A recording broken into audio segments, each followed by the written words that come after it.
sétimo ano, tudo bom com vocês? Então vamos retomar a nossa atividade, no nosso livro didático, tá certo? Semana passada nós trabalhamos com o nosso livro paradidático, que falava sobre os seres procariontes, tá certo? Então essa semana nós vamos retomar precisamente no capítulo 7, tá certo? Que fala sobre saúde na página 88, tá ok? Então, segundo a Organização Mundial de Saúde, ter saúde não quer dizer não estar doente, né? Ter saúde está ligado ao bem-estar físico, mental e social que o indivíduo apresenta. Embora o bem-estar ele esteja ligado a cada indivíduo dentro da sua particularidade, tá certo? Nós utilizamos muito o termo saúde pública. Agora, isso porque nós vivemos em comunidade, né? Embora a saúde, ela varie muito de ser humano para ser humano, de acordo com seu estilo de vida, o termo saúde pública está muito presente no nosso cotidiano, né? Justamente pela forma como nós vivemos em comunidade. Então, logo a saúde pública, ela vai estar ligada ao bem-estar coletivo, né? Quando nós falamos saúde pública, nós não estamos falando só da nossa saúde, nós estamos falando da saúde de todos que estão ao nosso redor, da nossa rua, da saúde das pessoas do nosso bairro, da nossa cidade, do nosso país, tá certo? É o bem-estar coletivo. Então, quando a sociedade está mal atendida, nós ouvimos muito um termo chamado epidemiologia, tá certo? Então, essa palavra epidemiologia, ela vem da linguagem grega, tá certo? Que quer dizer, epi vem de sobre, demos, população, logos, estudo, ou seja,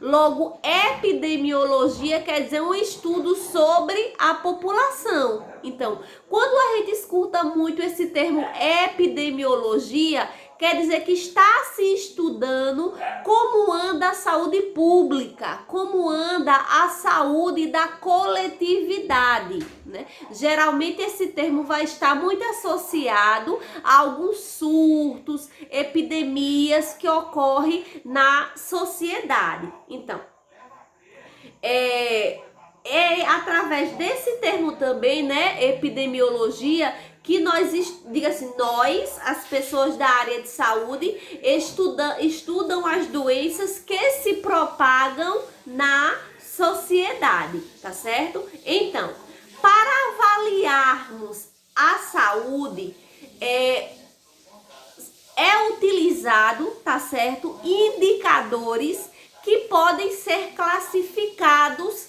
em demográficos, socioeconômicos, nutricional, ambiental, indicadores negativos, quando eles indicam a quantidade de morbidade, ou seja, de nascidos mortos, ou de mortalidade, quer dizer, de pessoas que morrem já, né, crianças, adultos, jovens e velhos. Ou esse indicador ele pode ser positivo, que é quando ele está mostrando a qualidade de vida e o fator de produção da vida da pessoa. Então, esses indicadores, eles são muito utilizados por pessoas da área de saúde para poder fazer uma avaliação de como anda a saúde pública da sociedade. Então, só que aqui no Brasil, desses indicadores que nós já falamos, os mais utilizados para se fazer uma avaliação de como anda a saúde pública são o demográfico, tá certo? Que se refere ao número de habitantes, à idade, ao sexo, à etnia e à religião. aliás, desculpa, a região dessas pessoas, né? Então é feita uma avaliação geográfica para avaliar a saúde pública dessas pessoas. É utilizado também aqui no Brasil o indicador socioeconômico, porque ele vai indicar, é a partir dele que os estudiosos da área de saúde vão avaliar o ritmo de vida das pessoas de acordo com a renda que elas têm, né? De acordo com o valor, o financeiro que move a vida familiar delas. É utilizado também aqui no Brasil o indicador de mortalidade, tá certo? Que vai indicar o número de mortes, né, de habitantes que ocorre por semana, por dia, por ano, a partir de acidentes de carro, assassinatos, doenças, né? Outro indicador também muito utilizado aqui no Brasil é o da morbidade, tá certo? Que são relacionado a pessoas que morrem a partir de doenças que elas possam portar.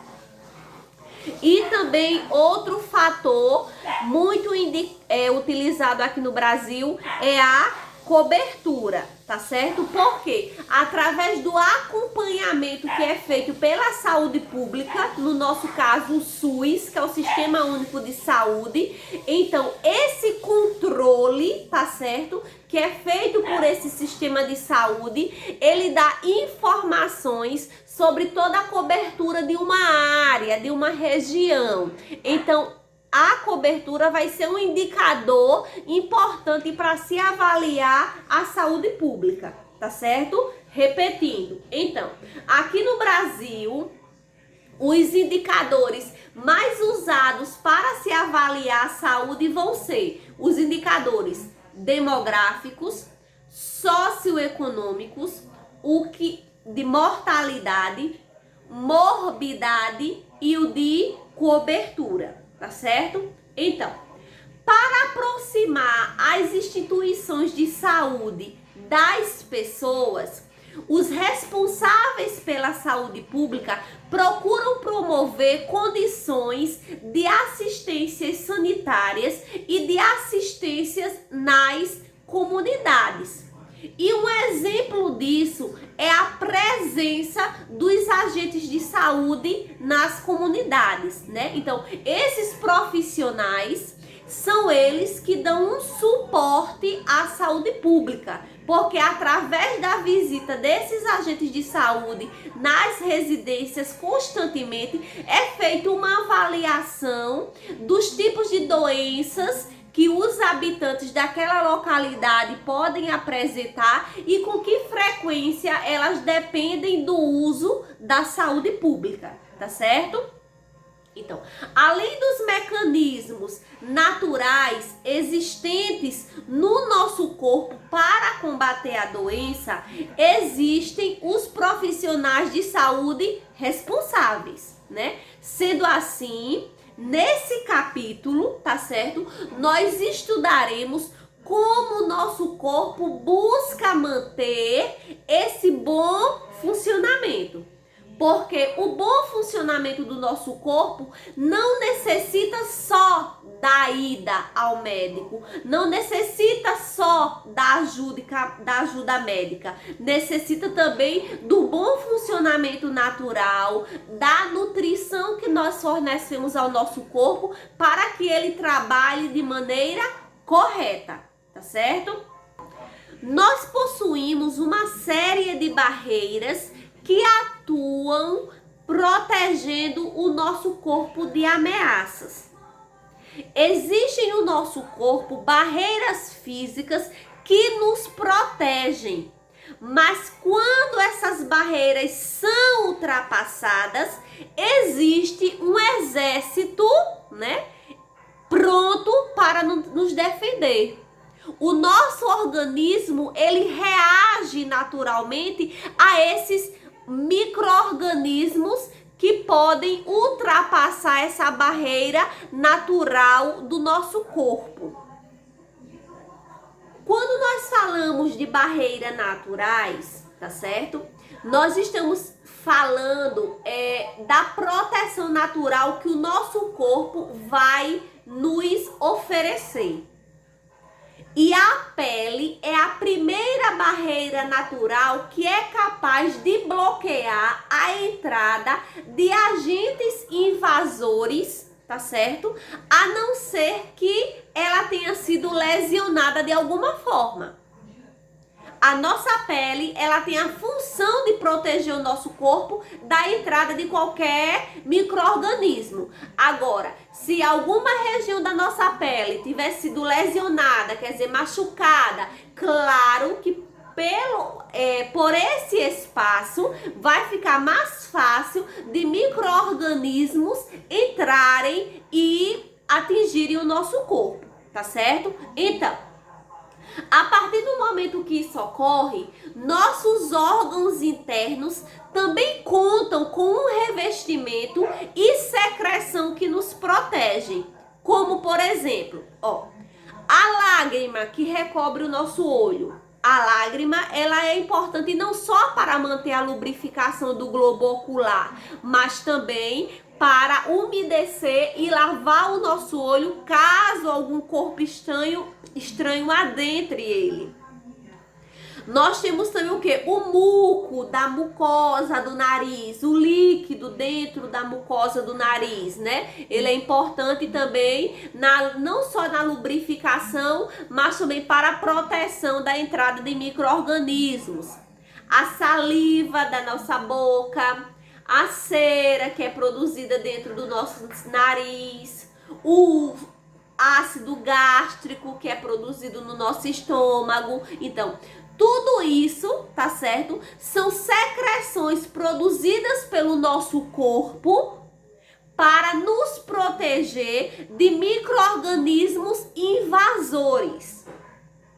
Então, o nosso corpo, ele vai ter um mecanismo de defesa inespecífico, tá certo? Existem as barreiras naturais, como a pele, que é a primeira, e essas outras que eu acabei de falar, lágrima, muco, saliva, cera e ácido gástrico. Mas também existem as chamadas defesas inespecíficas. E como é que isso ocorre, tá certo? Esse mecanismo de defesa inespecífico ocorre a partir do momento de um processo inflamatório, já que a inflamação já é a reação do nosso corpo, tá certo? Enviada para o local lesionado ou infectado por um micro-organismo, tá certo? Com agentes naturais de defesa. Ou seja, se você se corta, por que aquela região que foi cortada, ela inflama? Por vários motivos.